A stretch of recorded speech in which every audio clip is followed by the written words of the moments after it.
Psychology of money chapter 11 reasonable superior than rational. समझदारी superior है calculative और practical बातों से। एग्जांपल, अगर हम एक घर में रहते हैं जिसके ऑनर हम खुद हैं, वो ज़्यादा सुपीरियर है किराए के घर में रहने से। हो सकता है कुछ लोग कहें कि किराए के घर में रहना सस्ता होता है, लेकिन हम जिस घर में रहते हैं हम उसके ऑनर हैं और वो समझदारी कि अब हमें कोई निकाल नहीं सकता उस घर में से। सेकंड एग्जांपल कि इंडेक्स फंड में इन्वेस्ट करना समझदारी है और सुपीरियर है as compare to personal stock picking जो हम करते हैं।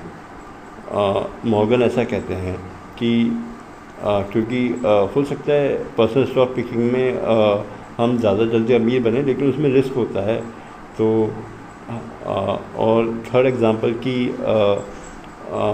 मार्केट में उतार चढ़ाव आता है जिससे हमें तनाव होता है, तो हमें क्या करना चाहिए, 60% स्टॉक और 40% बॉन्ड पोर्टफोलियो हमारा होना चाहिए, जो समझदारी है और सुपीरियर है एज़ कम्पेयर टू 100% स्टॉक्स।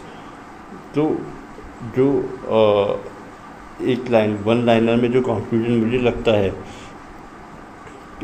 इसका इस चैप्टर 11 का, वह यह है दोस्तों कि मेंटल पीस होना चाहिए लाइफ में।